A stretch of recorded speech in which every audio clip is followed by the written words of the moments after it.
So you're ambitious. You got big dreams, you want to be successful, and ultimately you want to live the life you've always imagined. But there's a problem. You're lazy. You know exactly what you should be doing, yet you don't do it, leading to feelings of guilt, because deep down, you know you're capable of more. This guilt builds up over days, weeks, months, until it turns into acceptance. And then the new year arrives, and with it, the same goals from last year.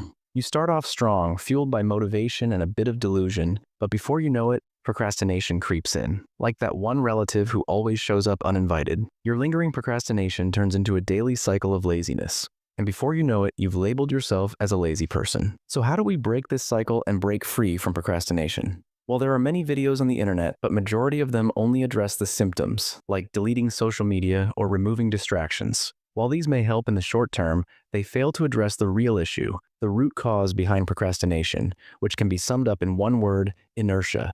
In physics, inertia is the tendency for objects at rest to stay at rest, and objects in motion to stay in motion, unless acted upon by an external force. This also happens to be Newton's first law of motion, and it applies just as much to tasks as it does to objects. Getting started on any task, no matter how small, requires an initial push and some amount of energy to overcome the resting state of inertia. And this precisely is the issue. We make this initial push so big and difficult in our minds that instead we just avoid the task entirely and distract ourselves with cheap dopamine-inducing activities. So to break procrastination, we need to break inertia.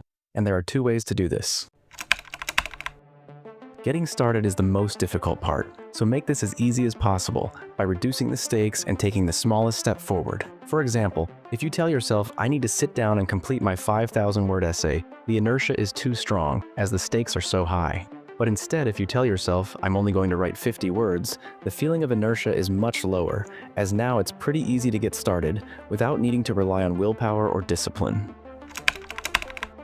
Another popular technique is the 2-minute rule. If you don't feel like doing the work, just tell yourself you'll do it for 2 minutes, and then stop should you want to. For example, you don't feel like cleaning your room. Put on a song, clean your room, and stop when the music stops. The best part is, usually you'll continue longer than 2 minutes, or you'll end up writing more than 50 words. And this is because objects in motion stay in motion. Meaning once we get started, we start gaining momentum, and this momentum keeps us going for longer. Initially, it's like pushing a ball uphill, but once we pass the point of inertia, it's downhill from there. And that's why it's important that the initial push is small and easy. In other words, reduce the stakes and start with just 2 minutes. You can apply these two methods to any area of your life to overcome procrastination, whether that's getting to the gym, working on your side hustle, maintaining your relationships, or pretty much anything you can think of. As Martin Luther King once said, you don't have to see the whole staircase, just take the first step.